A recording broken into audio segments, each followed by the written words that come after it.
welcome to the Stacking to Win It podcast. I'm Big Italy 42 here talking about some top stacks for this week, week 13, courtesy of Zach's Got Moxie on Twitter.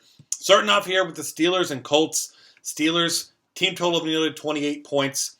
Ben Roethlisberger finally cleared for this weekend's game, and Big Ben leading the NFL in passing yards a game at 335. He was incredible the last 3 weeks, 1,169 yards, 390 yards a game, at least 22 fantasy points in each one of those games. Antonio Brown, one of the best players in the NFL, especially a wide receiver.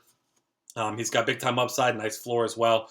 Got shut down by Richard Sherman, 5 for 61. Still not a bad floor for him there. Throwing in Martavis Bryant as well, nice way to stack, double stack there. He's nice and cheap, $6,900 on FanDuel. Not a great price, but $56 on DraftKings looks pretty nice as well. Marcus Wheaton had a big game last week. D'Angelo Williams has been involved in the passing game. So this is primetime game, Sunday. Lots of fantasy goodness potentially in this one here. Next up, Jets and Giants. He's got the Jets as a stack. I love this one here. Then this is a nice contrarian one. The Giants allowing the most passing yards a game at 309.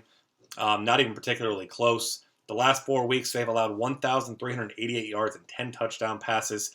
Quarterbacks averaging 25 fantasy points a game during that stretch. Ryan Fitzpatrick coming off of one of his best games, at least in a Jets uniform. Phenomenal game last week.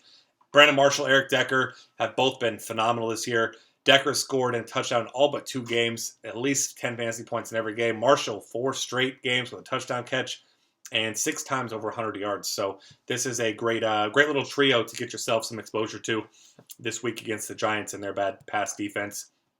Next up, the Bears against the 49ers. And this is a mini stack here. He's got Jay Cutler and Alshon Jeffrey in this team total of 25 points here. Facing off against 49ers team that's actually been a decent defense at home, but obviously this week on the road against Chicago, not a great spot for them. This is overall not a good defensive unit, so great spot. When these two players have been healthy, been one of the best quarterback wide receiver duos in the entire league. So definitely $7,000 for Jay Cutler on FanDuel, only $100 more than minimum on DraftKings at 51.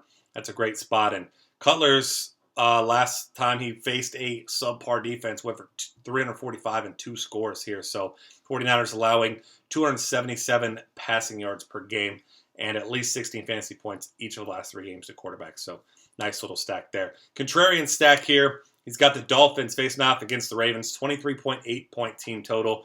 Obviously, Ryan Tannehill been inconsistent, which is why this is a nice contrarian stack, but he has shown some upside at times.